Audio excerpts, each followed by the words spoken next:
On this week of Crowdfunding Nerds, we talk about standing out, how to make your game stand out in the flooded marketplace with so many different board games. We also uncover publisher mistakes and what pitfalls you can run into if you're not careful. Let's get into it. Game begin. Let's go. I used to be a marketer like you until I took an arrow to the knee. Hey everybody, and welcome to another awesome episode of Crowdfunding Nerds. I am your host, Andrew Lowen, and I am joined today, as always, by Sean and not Rick. Seems to be the case, right? Yeah. So on this, Do we even ask him to join anymore? It's too early for him. Yeah, we just I know assume he's not coming. if it's before his wake time, I shouldn't even ask. Yeah. So on this episode, we wanted to talk about. It kind of turns into a little bit of a mashup because I had a meeting with I'll say a publisher yesterday, but really they're a brand new. This is my first design. It's a passion project, and I'm in a early prototype stage type publisher. They're very intent on going to Kickstarter eventually, and they're making all sorts of mistakes that I tried to kind of help them avoid. And I thought I would share some of those things with you guys because many of the people listening to this are going to be in that situation, at least some of the people. And the others, I know you'll know what I'm talking about, but hopefully you'll hear some good information on that front. And then on the other, Sean and I were having a conversation about standing out, just how to stand out. And it's and you can do that with components and whatnot on your, in your box. And in the case of the publisher we want to talk about today, the actual box is really innovative. So how'd I do, Sean? How'd I do for a general teaser of what's to come?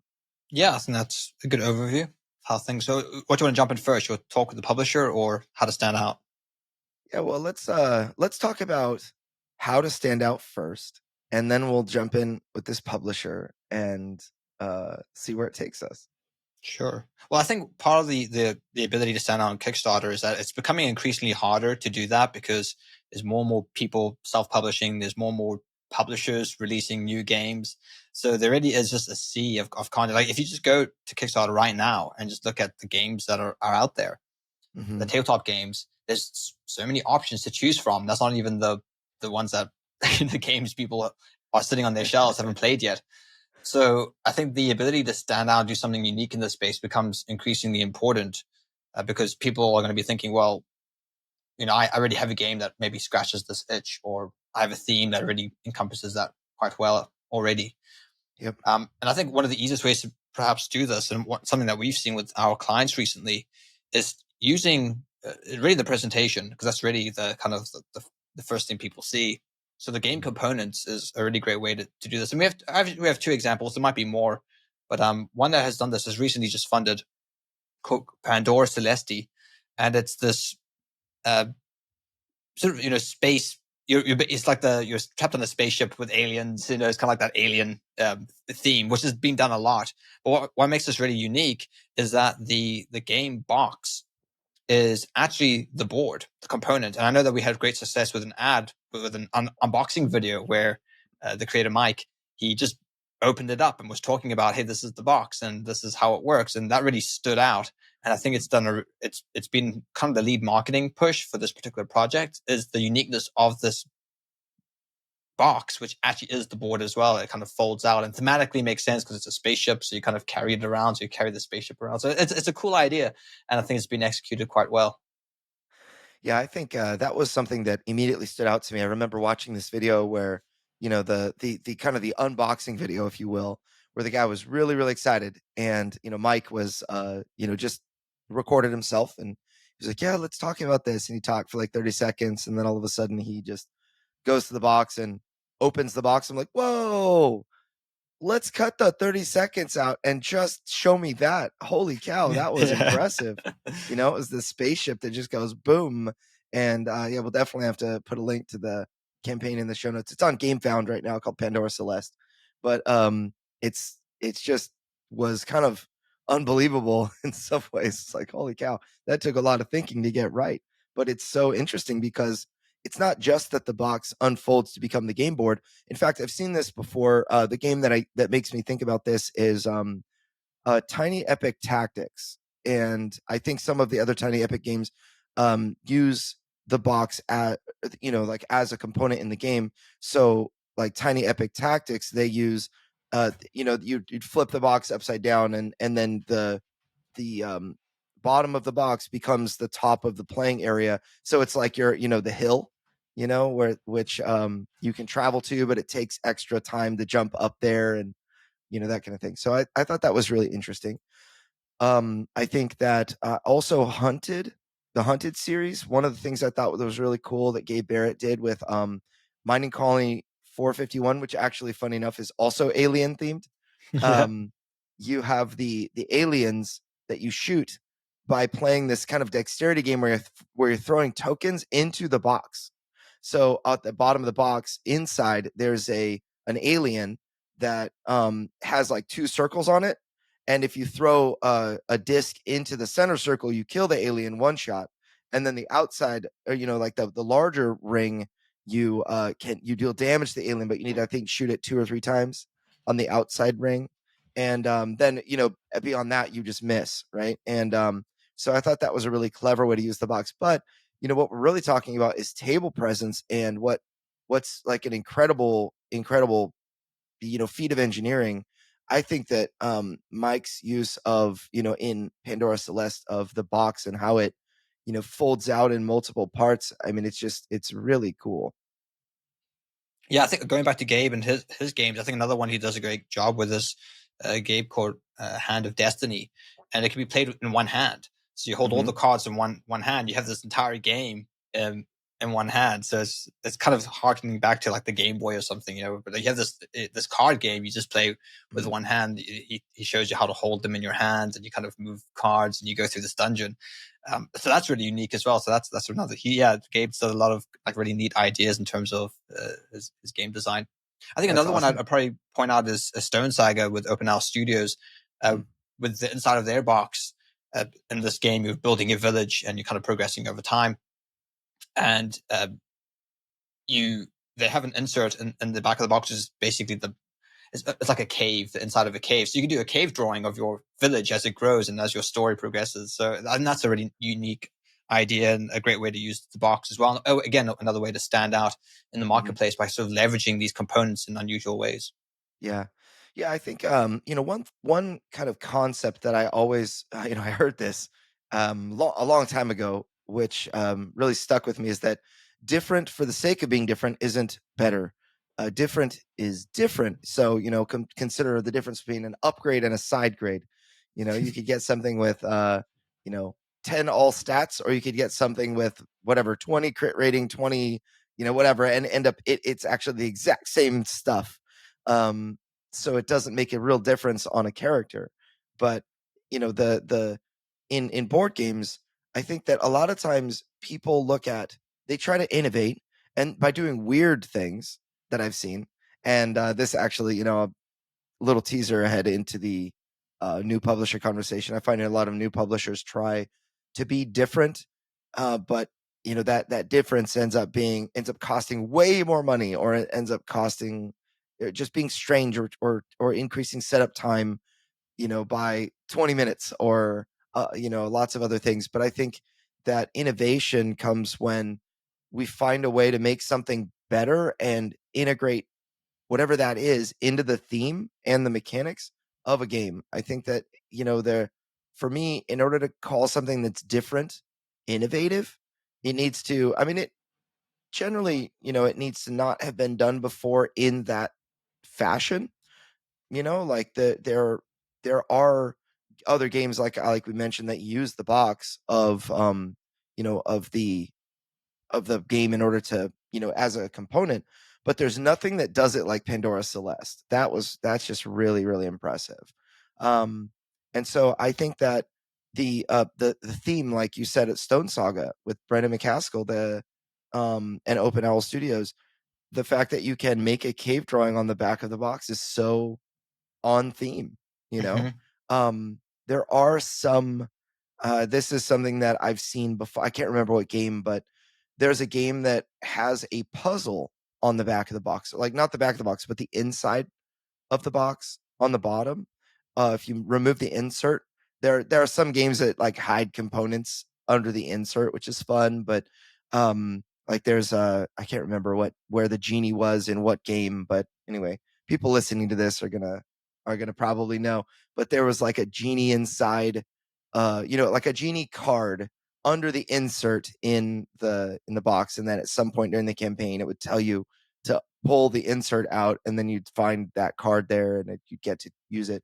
But there are other cards that are other back, box inserts that have puzzles on the inside of the box, which I find to be really interesting. And so, I just there are a lot of really clever ways to use components like that. But I think that it's really one of two. It has to do one of two things. It has to either, number one, it has to enhance the theme and like how that feels when you're playing the game, or number two, it has to be some sort of mechanical benefit. So the mechanics of the game, this is a worker placement with whatever mechanics, like deck building mechanics. I'm talking about that type of mechanics. So like the box in Pandora Celeste being the component, you're in a spaceship. It's very thematically on. This is the spaceship. It is the Pandora Celeste, which is super duper cool. I would also say that I guess that's fair enough. Different is better when it enhances the theme and the feel, or when it enhances the mechanics. So in the sense of Tiny Epic Tactics, it actually not only does it increase the play area, but there are rules for basically jumping up to higher ground. It costs you to do that. So anyway, I just thought that was an important thing to share. Different isn't always better just because it's different. It's better if it innovates, but sometimes being different is extremely costly, or it's just kind of kills the theme or increases the setup time or whatever. Yeah, you often see we see a lot of games like this where it's like it's Monopoly, but it's cryptocurrency instead of Monopoly money or something. It's like basically the exact same game. They've made a trivial change to it, or it's chess, but it's 3D or something. It's like it's okay. Those kind of differences doesn't really have the same kind of weight as something that's really unique and also thematic within the space. Yeah. Yep. I absolutely hear that. Now, you mentioned, just ways to stand out, and there are more ways to stand out other than innovative components. But I will actually go into a little bit more, maybe the components itself. You don't have to have this huge box that unfolds and, like the Back to the Future car or something, but you need, I think it really helps to have something that is a component that people can draw their eyes to. One thing actually that really surprised me in Deliverance, the metal initiative token that we use is it's 48 millimeters wide by 8 millimeters thick. And I just thought it'd be really cool to have a big fat token. What I was thinking of at the time was what's called just a token while you're playing poker, because when you're playing poker, you get, they throw you your cards, they slide you the cards, you put them under this token to let everybody know I have not folded these. So, I was thinking I would have one of these tokens. I would stuff the cards under. I would look at them, and as long as I'm in the game, my token is on top of my cards. And I just thought, how cool would it be to have something that comes in a Deliverance box or whatever that could be used as like a poker token? And there are all sorts of different random things that people use for those things, but to kind of keep their poker cards. And so it ended up that is the one component that I can just hand to somebody and they immediately say, wow. I don't even need to explain it. It's like, here, feel this. And then I put it in their hands. They're one of two responses. Wow, you could kill somebody with this. Or wow, this is heavy. Or wow, this is the greatest Pog Slammer ever made. It's really fun. But that type of thing is just something that makes people say, wow. Sometimes it's the simplest things and there's nothing. I mean, it is really, really thick. It's whatever it is. Normal thickness for a metal coin is 2 millimeters. So I made it 8 millimeters thick and really large, so that it fits, like it's almost the size of the palm of your hand. But there's nothing like particularly innovative about it, other than the fact that it's just really heavy, and people like holding the big chunky token. It's like their favorite, Um, It's my dice so tower. anyway, yeah. Because it actually works quite well. I discovered if you just put it down, you throw some dice on it, it's like the dice just shoot off. Dude, it's amazing. So That's actually really impressive. It's a cool dice tower as well. If you want to Mhm. randomize your dice rolling a little bit. Yeah. So yeah, innovation in components. Just, I think what we're saying is something that is memorable, something that when you hand it to somebody or when they pick it up, they say, "Wow." I think there are other great examples in the like component category of like Wingspan. It does a really great job. Or there are a number of these games, but the eggs, they're just Mhm. like these beautiful kind of wooden eggs. I think that they even have upgrades. Want to eat them? Chip Theory Games does a great job with like heavy poker chips. Like when you feel them, it's like, wow, this feels premium. This just feels good. But yeah, there are a lot of different ways that you can, innovate and make interesting stuff that make people say, wow. The table presence also is another big thing. Like, Yes. Everdell is one that I wanted to mention, because they have Everdell and Tidal Blades are two games that have like squishy berries, where you can kind of squish them and whatnot. But the Everdell tree, the Ever tree, where you set it up right in the middle, and it's like, whatever, a foot and a half tall, or a foot tall. Maybe it's just bigger in my head. Like a foot tall, and this massive production is really cool looking, and brings people to the table. In fact, they made a wooden version that I bought immediately because my whatever cardboard version just got like messed up. So the wooden version I'm just so happy that I have that. It's like not just some vanity component, but it's a component of the game that really makes me enjoy the game more, you know. So you have any idea of games that have great table presence? Well, I was just thinking of Castles of Burgundy with their big castle they recently did for the reprint. That's Mm-hmm. something that I'm thinking of. I know, like with things for Catan, people have like 3D printed Yeah. the hexes to be like actual 3-dimensional. So you put them down, you've got like little villages or whatever. So those things are cool. One thing that comes to mind is one of our clients currently, Elijah, Rise of Babel, Bedouin Games. He's got this game where you're building the Tower of Babel, and for this deluxe, legendary pledge that he has, which is nearly $200, you this tower is actually this massive 3D component that stacks on top of each other. So this big ziggurat on the board. So that's a really cool a draw and attraction. Currently, it's the highest pledge. Everyone else is basically everyone's going for that. They want this massive tower that they can build. And am I crazy, or is it like that pledge like $300? No, it's 175. Okay, But then 175. when you've got shipping on top of that, it's going to be over 200. And Yeah, yeah, and yeah, it surprisingly is doing really well. I mean, that legendary pledge being the biggest, like kind of the deluxe pledge, if you will. I think it has 231 backers compared to the next all-in gameplay pledge, which has 52. And the base plus expansion is 54. The base game is 49. So it really seems like you've got a lot of people that are in for that big tower. It's totally like a big vanity component, but man, it does look cool. I will say that I have a little. I'm not sure how I feel about building a giant Tower of Babel in my house. It's like it's one of those things that like when you we'll probably talk finish about. when you finish playing, you all speak different languages. That's right. Like, oh no. There's some really, really good memes about like speaking different languages, like the one with Anakin and Padme, where she's asked the question like, we're not actually building the tower, right? And then Anakin says nothing, and then she responds in Greek. So it's funny. But yeah, so I think that the actual there are many ways to stand out on the actual table rather than building something big. So Rise of Babel builds this big giant tower. Everdell has this big giant, ever tree, but you don't necessarily need to stand out on the table by just having this big vertical component. I think that it's a really interesting thing to kind of move your game into 3D.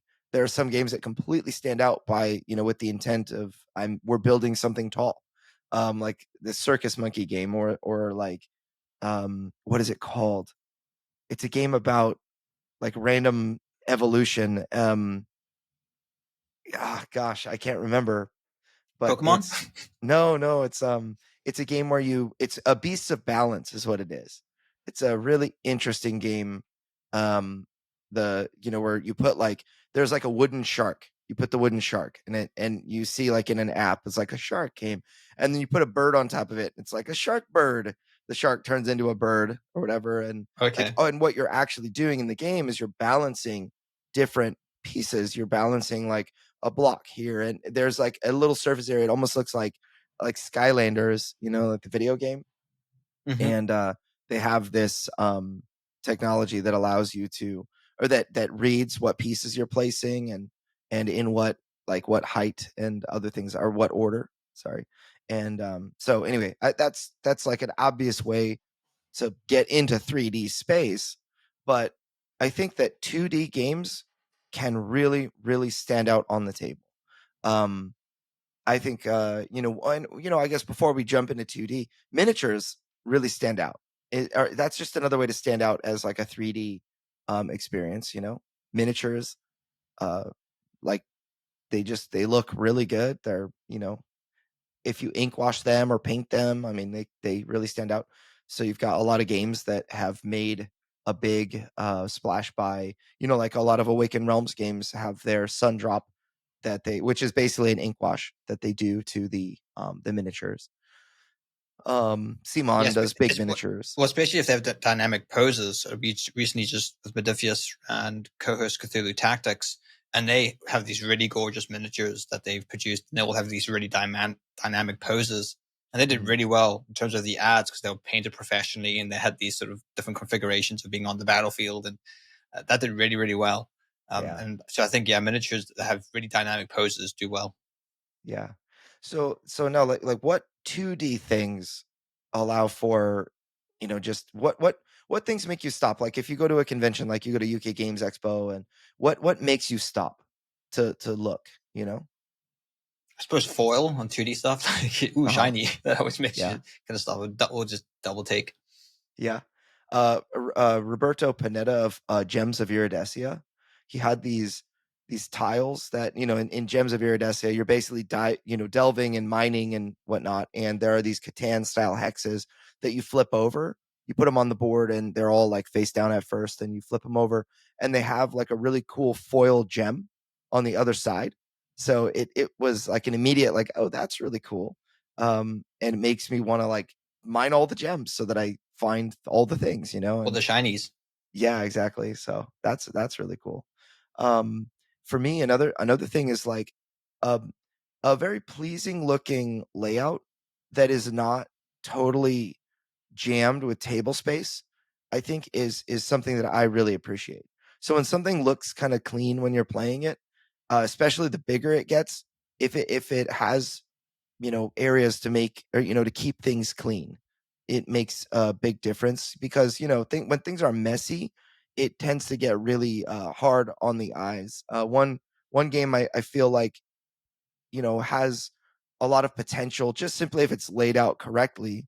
Gosh, now I can't remember the Twilight name. Imperium.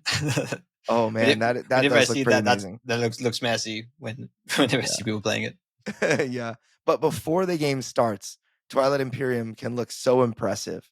It looks simple. All the ships are in a box and whatever, but there's that game is a real table like head turner when it's on a table, for its massive size, and also the fact that people have been there for 8 hours and are yelling about stuff still, like with all the passion of 1,000 space races. But yeah, there's one game that I'm trying to think of that is a game about it's kind of like Krypton. The planet is getting destroyed, and you are in the last few years of planet Earth's life. You have to mine the rest. Mine everything you can, and launch, and build and launch your rocket ship off the planet before the planet explodes. And what I think is so cool about it starts with and I'll remember it, I'm sure, right after the podcast ends. But the cool thing about the game itself, mechanically, which is something that can stand out, which we'll get into a little bit, but you can send resources to yourself from the future. So you can be like, I need an extra gem of this kind, or I need an extra engineer, and you can get it from the future for free. But then if like a banker, but when then you make it to the future, if you do not send one of those things to the past, you will create an anomaly, which is a very bad thing for you. You basically create a rift in time, which causes all sorts of issues. And so I thought that was pretty interesting. But the way that I thought it was very it was so messy because there are so many little tiny bits, and there's really no good bit holder for that game, which I actually think is a huge benefit when a game has a good system for holding all the little fiddly bits, like all the cardboard tokens. It makes things look so much more clean. So that's one thing we tried to do in Deliverance, where I wanted a token holder that you could take out and just place on the table, rather than having to have like everything sprawled everywhere. And so and what's interesting is, like, even at Origins, we're coming out with our expansion in September. One of the things about the token holder is that it's not going to be able to hold the expansion's tokens. I mean, it will be able to hold some, maybe, but the expansion will have fewer tokens, but we have just as much space in the box. So what I wanted to do is I wanted to add the kind of the token holder. Let's say it's a rectangle like this. The center compartment would be all the tokens that you needed for that game, and then the two side compartments, or maybe one large side compartment, depending on what our engineer thinks is best, our modeler thinks is best, will be just empty for like parts that you would hold. One thing that I noticed at Origins, we had these really cool 3D printed things. Let me grab one. So a friend of mine that, we ran an event at a local board game shop, and they 3D print a lot of things. And this was like a bit holder, and we didn't have anything for our expansion to hold bits yet. And so I just grabbed a couple of these, and it ends up that this, just a shallow, holder that sits on the table will, acted very well for just keeping the area clean. And so in the base game, you pull out one set of tokens. The expansion, you're able to pull out the other token tray and have empty bit boxes, so that somebody's like, hey, can you send over some damage tokens my way? I need to, have those things for the demons on my side of the board and my character and whatnot. Then it's a way to, to actually get, to hold those things. And I thought that was really cool. It's like a little clever way to just keep an area clean, so that it looks good. It drives me crazy when just things look so messy, and that, it's not all just, it's not just like players are slobs, but it's like there's no system that you added into the box that helps with the cleanup of the game. Something as simple as a board that has a marked space for this deck of cards and another marked space for the discard pile. A lot of people will undervalue things like that and say, oh, this play area, just set this deck in range of all the players on the play area. It's like, well, what's that? Where does it go though? People want to know where it goes, and they will don't underestimate people's ability to screw things up. Like when instructions aren't clear, like they'll get stuck in ceiling fans, and it's just, they'll do the silliest things. But if you have an idea of how you want things set up, even if they're set up in the rule book, just make it so simple that people can, I use the word grok. When people can grok what it is that you want them to do, meaning that without having to read the rules, they can naturally intrinsically understand where the things go. It's like, okay, this says darkness, there's a spot that's marked darkness deck. Okay, these cards obviously go there. And they just put the cards there. They didn't have to read the rule book. They just intrinsically understood based on what you called a deck of cards and the space that was earmarked for them. They're like, okay, check. It's like a thing that I was able to do. But then if things get messy, there's the darkness deck or whatever. And is my example in Deliverance never gets messy. That's never something that adds to the mess.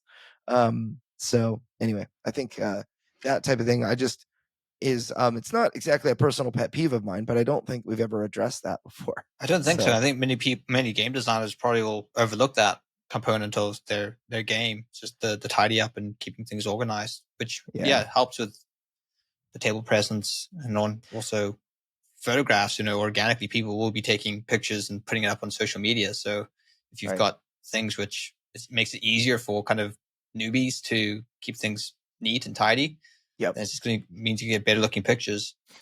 Yeah, I think that one of the big things that we're talking about this on a marketing podcast, and some people might be wondering like, well, why are these marketing guys talking about the actual games? Well, the thing is, at the end of the day, when you have a board game that you take to Kickstarter, you want people to play it, and if the setup takes 30 minutes or the cleanup takes 30 minutes, then people will be less likely to play. And it requires more of a commitment, more of a, like Gloomhaven has this legendary long setup time. You might set up for a whole day, for an hour, finding all the parts and whatnot. People go through such great lengths to create organizers, and individuals create organizing systems for that game that allow them to streamline the setup, because they love the game so much they just want the setup to be fast. And I think that games that just take a very long time to set up, it's like, yeah, I love that game, but I can't, which game do we play? And it's like, we just can't take that one out of the box. It's going to take so long. And, or it's demoralizing. It's like, I know I really, really like this, but I just can't bear the setup time, and it just, it's one thing that actually kills interest in playing a game at the time. And bottom line is, like, if people play your game more, they're going to like it more. They're going to buy things related to it more, and that kind of thing. So like for me, one of my favorite games, Lord of the Rings, Journeys of Middle Earth. Love that game. Love that series. It's so fun. And I'm running into problems with it now where I don't really have a good system. So I bought the base game. We played through 5 campaigns of the base game. Then the mini expansion came out. We played through that campaign like twice. Then the next big box expansion came out. We played through that campaign a couple of times. And then the next big box campaign, and then the next mini campaign, the next big box campaign, we've played like probably 150 games of this, but I haven't pulled it out in like a year because I have to pull 3 boxes out in order to play it. And one box has all of like the map tiles. The next box has all of the minis, and the next box has, its things. But I just find it like so taxing to find the right map tiles. Like, okay, get tile 101A, get tile 410B. It's like, dang it, I'm gonna have to go digging every single time. And then, get the Goblin Archer. It's like, all right, I'm running through this a bunch of plastic. What I really need to do is get an organizer that I can separate the Goblin Archers from the Goblin Spearmen or whatever, right? And that actually, like a job you should delegate to your kids. Seriously, yes. Except for half that stuff would go missing, right? Yeah, right away. It's like, Bree, what are you doing with a Goblin Spearman in your room? Hair. Yeah, exactly. So why is it painted pink? But yeah, so I think that over time, it's actually become more of a drag because there are more and more expansions. And what happened as a result of that, just me being a big fan of the game, love the game, totally advocate for the game, recommend it, but never really play it myself. And as a result, I never really talk about it. It's because there's no big storage solution. I don't have like a really great storage solution for that game. And so it's harder to take out. I'm sure that there are ways that I could have the classic box, that there are storage solutions on Etsy that I could buy, or whatever that would fit the classic box. But the game has like a bunch more expansions now. Maybe it fit the first expansion in it, but there are so many more expansions that I can't justify buying them if I bought, the last thing that I bought, I haven't played. And when that happens, it's in the shrink wrap, or I took it out of the shrink wrap and I looked at it or whatever. But if another expansion comes out and I have not yet played the previous thing, then I cannot really in good conscience buy another thing that I know is just going to sit in shrink wrap longer, because I haven't even played this last expansion. And yet, the next expansion is coming out and I'm going to buy that. Like, I'm going to skip over this last one and play the next one or whatever. Like, I'm just, it's kind of like a feels bad man moment, So, I think that storage solutions can become more important over time. And if a big storage solution was released that, from the company, and I'll feel like an idiot, but I will buy it immediately. Let me know. So anyway, I think that is probably enough for that one. Any other thoughts on that for you? No, I think we flogged that horse sufficiently enough. Yeah. So another way you can. Would you want to change gears? I had this thing that maybe one more. So you mentioned the presentation of the game on the page, but I want to mention and kind of circle back to one last component of how to stand out is narrative, the way to stand out narratively or mechanically. So I think that these are the two types of innovation. So really 3 types of innovation to me. You've got narrative, you've got mechanics, and you've got art. Those are the 3 ways to stand out. And there are, yes, components, like we talked about, other things like that, but I feel like 3 major ways that I've seen games stand out. People love the art. Games like, for example, Sleeping Gods, that have a very cool like a book that's like fully illustrated, that is like you're navigating through places and whatnot. It kind of pulls you into the world. The narrative makes it immediately interesting when it's like you're giving your 30-second answer to what is it, like Dead of Winter is one of the best narrative games that I've played. Just the way that it makes you feel, but like to explain it, you are a survivor, one of the last survivors of a zombie apocalypse. You're in your your fort, and there's chain link fence all around the edges, and you need to venture out for supplies. So you have to go to the grocery store and the police station and other places to get supplies so that you can survive. And events are going to happen. People might betray each other, and it feels like, it really does feel like, The Walking Dead or something like that. So it tends to be a lot of fun, but it gets people interested. That explanation, or like Deliverance, I really feel like it has a very narrative. It's very compelling to the right people. It's like, would you like to slay demons by the power of God? They're like, what? It's like an immediate what? So yeah. So it's a really it just becomes interesting. There are a lot of ways to stand out narratively, but I think that that shouldn't be left out. And then mechanics, we kind of talked a little bit about mechanics, where the mechanical interaction of like, oh, this is worker placement mixed with deck building or whatever, these 2 mixes that haven't been mixed quite in this ratio before. It's what makes Dune or Dune Imperium very interesting. There are games like that I might not normally like. Let's say, for example, Ticket to Ride is like my mortal enemy. I'm just not a fan of playing Ticket to Ride at all. But Brass Birmingham is like the grown-up version of Ticket to Ride. It's a different experience. And that said, I personally also hate Brass Birmingham because I think I hate anything with trains in it. I don't know.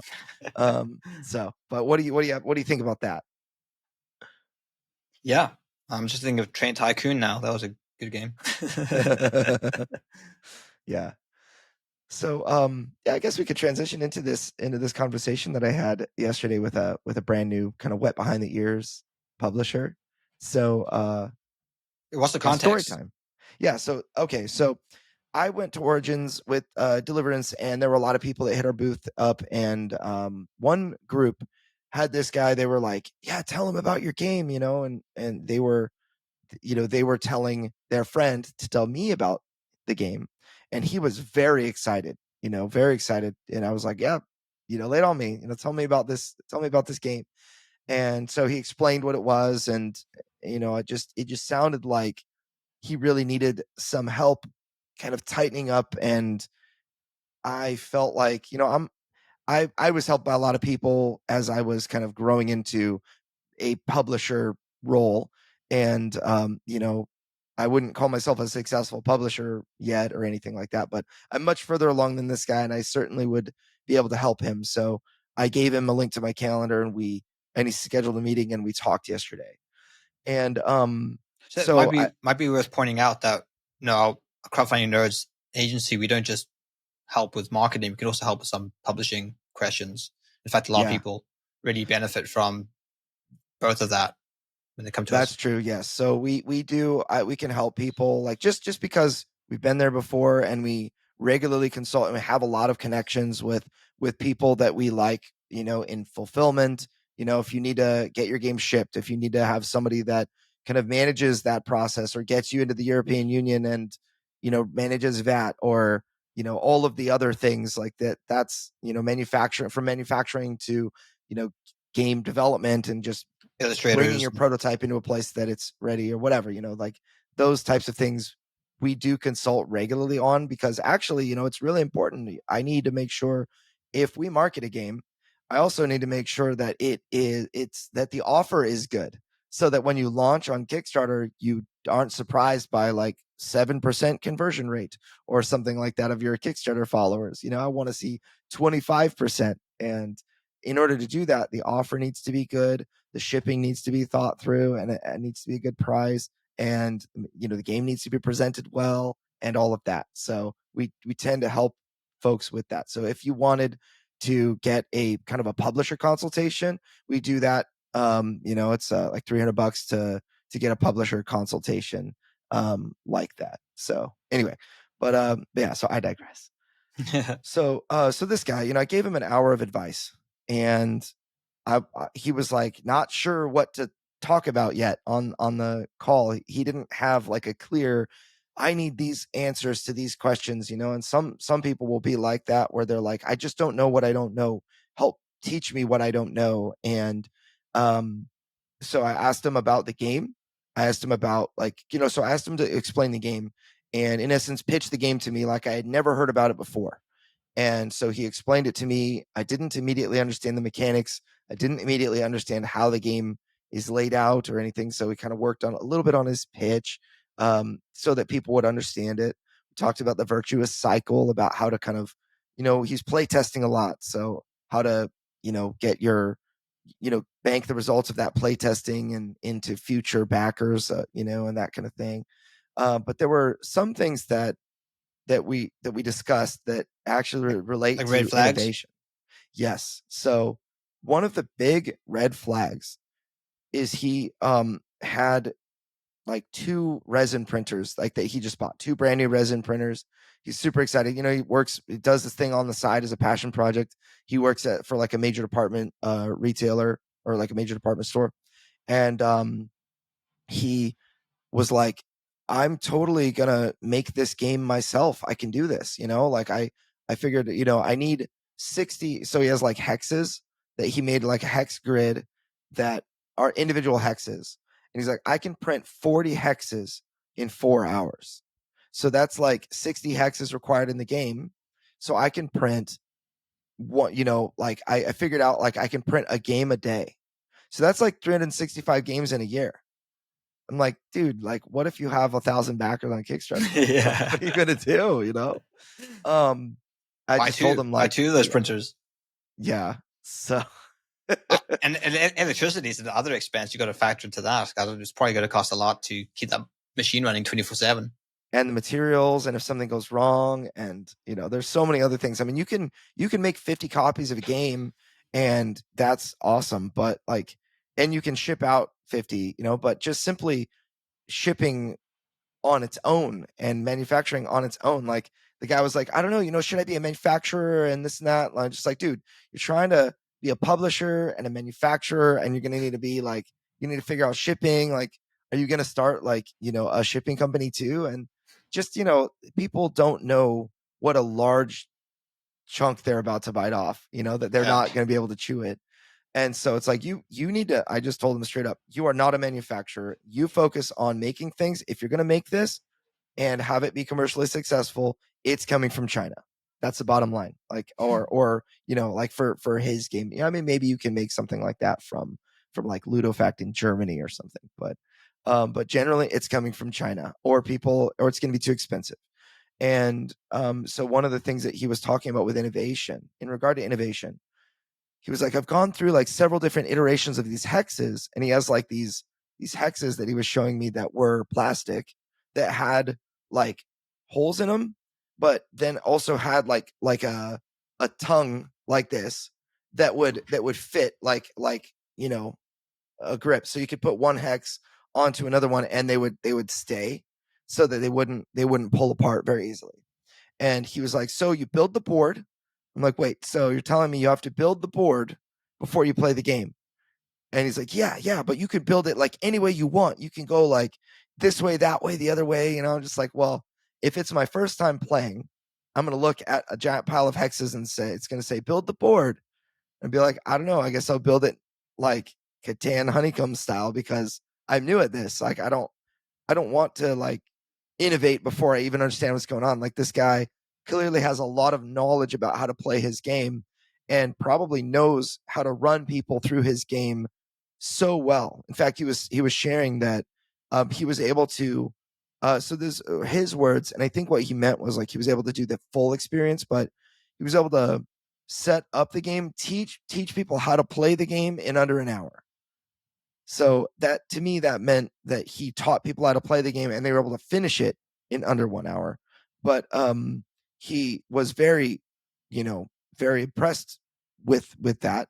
He's like, okay, the game is getting ready, and the truth is that it's on its way to getting ready, but the problem is that he can't fit inside his box, and he can only fit, if he did, he could only fit inside one of them, right? Like, you take him into multiple boxes, he becomes less effective at teaching the game, because you chop somebody into pieces, it just they're not able to teach as well. So I will, if I could interject. Go ahead. I understand what you're saying. You can't be in the box, but I think with modern technology, this has become more of a reality, because you can include QR codes within your rulebook, which link to YouTube, where it's you, the designer, literally teaching how to play. So I'm currently going through Escape from Stalingrad Z, which Marco Pacoda has sent to me, and I've been reading the rulebook, but it's been so helpful just to be able to jump on YouTube and see the actual designer teaching you how to play, or the actual designer doing like a quick playthrough. And it makes reading the rulebook a lot easier, because you're sort of reinforcing what you're reading in a different way, and it helps you kind of have a fuller picture of the rule set. So that is something that you can do with technology. But I understand that you need to first test, can people play it without the designer kind of interjecting and being there, kind of holding their hand. Mm-hmm. That's true. And actually, I'll say, to kind of add fuel to your fire, I played Gloomhaven Buttons and Bugs for the first time this last weekend, and it was super fun.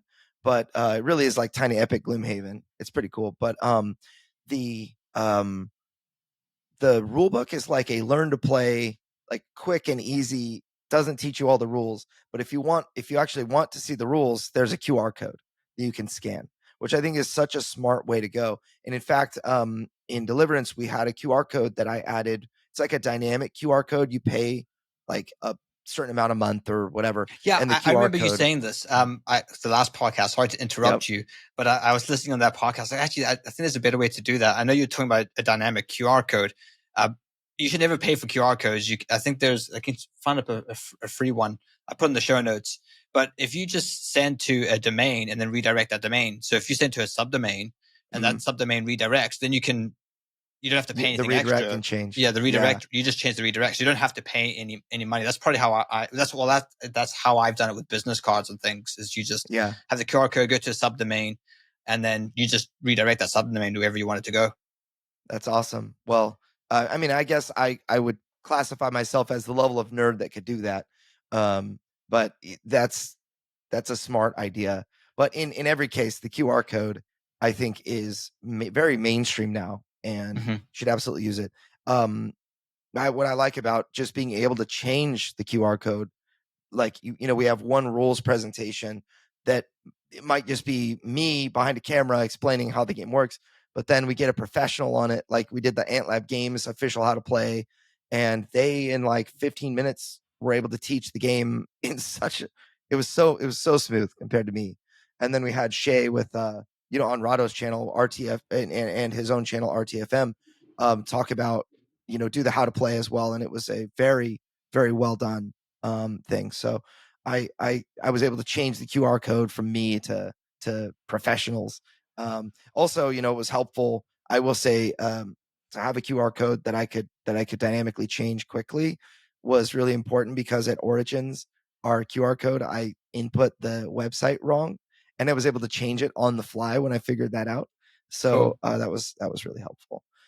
But so anyway, yeah. So this guy um didn't really kind of understand that his game, like I don't know, I feel like that this is a very common thing where designers understand the nuances of their game, and they want everyone else to understand the intricacies and the nuances of their game, because there's a lot of strategic depth or whatever. But I can't, as a layperson, just speaking in general on behalf of like general gamers that interact with them, where they know their game, the new gamer wants to have fun and wants to play and just doesn't know the game that well. They're not going to be able to discover those nuances in their first play. It's just generally they're not going to be able to do that. And they're not going to be able to buy the game from you. So they're not going to be able to play it on their own. And so their communities, and this is something I experienced with Deliverance, where people were asking about certain things. They would have a lot of feedback on art, but very little to say about mechanics. Like nobody cared about like how Michael the Archangel had this cool way to attack and whatever. But then after they all experienced the game, that's like all they want to talk about. Everybody Mhm. plays 10 games of this, and now it's like, dude, Michael's my favorite character. Here's my strategy, and how do you guys beat this boss and whatever. And that's the thing I think that we all want our player base to be able to have experienced our game, but they're not going to have that understanding. They're not going to be able to have that understanding until after they have the game. And that might be like 4 or 5 years away for this person. Mhm. I mean, for me, it took 7 years. So where they're at is 3 years in. So it's like 4 more years until the game actually gets into people's hands. 2 more years to Kickstarter, 2 more years to getting into people's hands. And that it just ends up being a very lonely, disappointing road if you try to like get people to understand the innovation and the kind of mechanical interactions, the nuances and the depth in the game. And so I explained that to him, and it was a surprise to him that was the case. So I also told him like you've got to switch. Like I busted out my Chip Theory Games Cloud Spire box to show him like, look, there's a hex. These are hexes, but they did like big honeycombs for hexes. Or Journeys of Middle Earth did like different shaped hex grids that are all like stuck together, so that you only have to put like 5 or 6 tiles down instead of putting 60. If you want to make the game bigger, then just double the amount of tiles. Like, holy cow, I'm never going to put 120 tiles down before like setting the rest of the game. It's like, all right, everybody, let's spend 30 minutes building this board like a puzzle. Yeah. Is not something that I would usually like to say, right? So another thing I told him is that look, this puzzle thing with hexes is going to be very expensive. These are all plastic, and plastic does not scale at economies of scale. It just doesn't scale very well. So you make 60 puzzle pieces, it's going to cost $1. Let's say you make 600 puzzle pieces, it's going to cost $10. You make 6,000, it's going to cost $100. It just the scaling is like 1 for 1. Like you're Mhm. you're not really saving. Maybe you save 2 cents after a little while or something like that. But it's just you don't really save money with plastic. Whereas cardboard, if you have cardboard and paper components, those things scale beautifully. Like when you know sell 1,000 games or 5,000 games, some of the the things that scale the best as far as economies of scale, making your game cheaper, are all paper. So paper, like either cards or cardstock components and things like that. Those things are really, really important to use to scale. And so like even your box itself is going to be a paper component. You've got cardstock and cardboard or whatever glossy paper that's glued onto cardboard. And so, or gray board is what they call it. But yeah, so like the more plastic you use, also the quantity of components that you require, the more that you require, the more expensive it's going to get. And there was actually a useful tool that I loved. Go to so Panda Game Manufacturing is a pretty popular. Let's see, so it's pandagm.com, Panda Game Manufacturing. They have a way to estimate what it is that your game will cost. So without actually having to request a quote, you can get an estimate of your actual game. So it's like, what's the name of my game? And then they've got like commonly used components that you can select from, and you can generally see what it's going to cost to make the game. So it's Panda GM, as in Panda Game Manufacturing.com. And I actually was able to use the estimate, or I think I requested a quote, but I was able to select all of my, the things I wanted originally for Deliverance, and I was able to use that to request estimates from other manufacturers too. So it's a really smart way to figure out what is the cost of this game, because as I was sharing with this new person, you have to think about what will the market pay for what it is that you're putting in front of them. And the guy was kind of like, it's like Twilight Imperium, but it'll play a lot faster, and that kind of thing. It's like, well, okay, well, what will people pay for something like this? Would they pay $150 for a fast version of Twilight Imperium?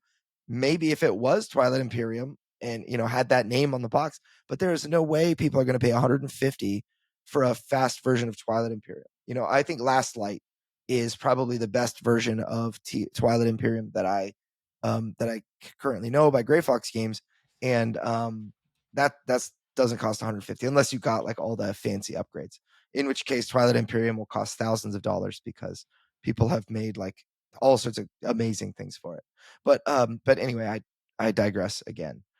The important thing is to say whatever the game costs, like the equations that you need to know. The guy said, I love math. And I'm like, all right, I'm going to give you some equations.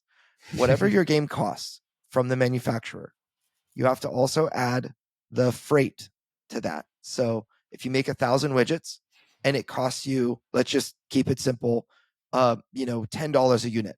That's going to be, $10 per game. It's whatever, $10,000. Then you have to ship all that stuff. So you ship your 1,000 widgets across the ocean in a container. And let's just keep it simple. It costs you $2,000 for that container and shipping. I know that's like a pipe dream at the moment, but that your 1,000 widgets will have a landed cost of $12 each.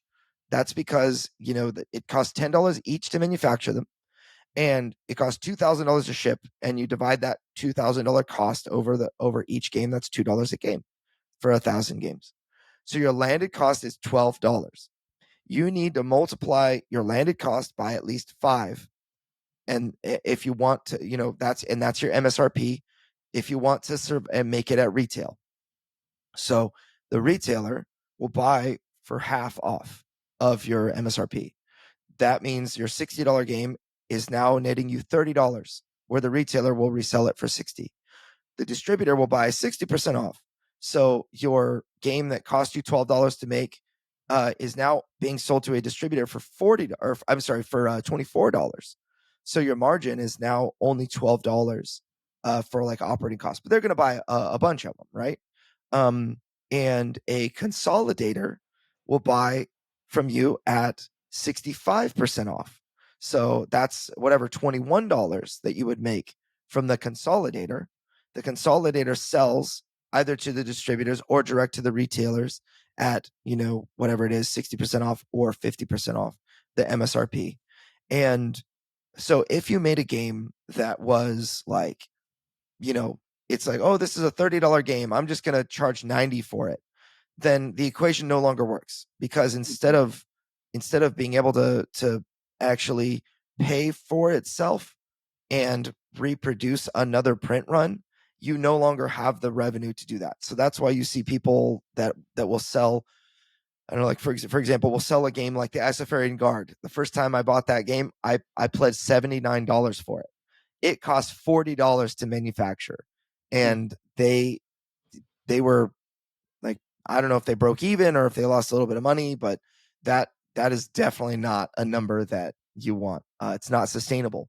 So they had to go back to they went to GameFound, and I want to say the cost was like $120 for the game, and they printed more, and they made over $1 million on that campaign.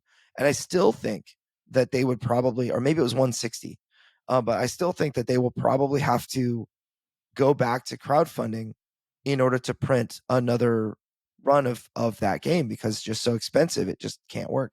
So a game like that, even though it's incredible, it cannot work at retail unless the ratios are correct. So when your game... And just a little example, you've only included manufacturing and freight, but you also have warehousing, you have marketing, you have taxes and VAT, and so there's a lot of other expenses on top of what this little example that you've just mentioned.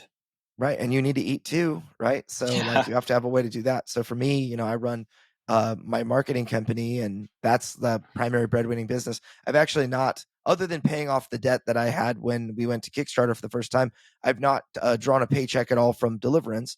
Other people have, and that's kind of my goal. I want more Deliverance to happen and whatnot. And so at the moment, Deliverance is just a very expensive hobby.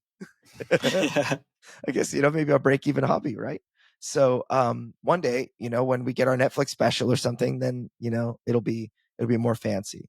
Deliverance the album. That's right. We have our incredibly commercially successful series of novels or something like that. Yeah. But yeah. So I think that hopefully this has been helpful to everybody listening. I definitely think that it's really important from the very beginning to think through components and all of that. One of the maybe the last bits of parting advice I'll give that I hope is very useful is try to limit the types of components that you have in your game right from the beginning. So if you're going to have dice and plastic cubes and cards that are mini sized and cards that are tarot sized, and you want metal things, and then you want plastic inserts, and then you want cardboard, like gray board, but then you also want plastic cards and that kind of thing. You've got to find ways, and tokens and whatever, punch board tokens. You've got to find ways to like do more with less, or do the same with fewer components. Like, how can I use the dice? Like this Champions of Midgard was genius for their worker placement. Every worker placement game up into that point used meeples for workers, and they actually used dice for workers. And I thought that was ingenious, so clever. And so instead of having to print 60 to 70 meeples and a bunch of dice, also they just print 60 to 70 dice, and tiny dice. It was really great. So there are a lot of ways to innovate, but I think one of the, at the end of the day, it all comes down to the offer, and the offer is the quality of game you're offering, which should be great, right? It should be a great, high quality game that you've play tested and whatnot, that is at an effective price. That I'm, as a consumer, I'm willing to pay for, for your thing. And, it's a very, very simple equation for the consumer at the end of the day, because they have a wallet and they're like, shall I pay, X dollars for this product like they're asking, or not, right? And but for you, it's a whole lot more complicated. It takes so much work to make something simple, Yeah. So anyway, you have any final thoughts for us? No, I think we've covered a lot of ground. And all right, I went on a big soapbox monologue. Hopefully it helped somebody out there. All right, Robot Richard, send us on out. Well, that's all the time we have for this week's episode of Crowdfunding Nerds. For more resources, articles, and to listen to past podcasts, please visit us at crowdfundingnerds.com. And if you have a crowdfunding question, we also have a page on our site where you can send a message directly to us. Please visit crowdfundingnerds.com/question. And if your question is a great question, we may include it in a future podcast. Thank you all again for listening to this week's episode, and we'll see you next week. Stay nerdy.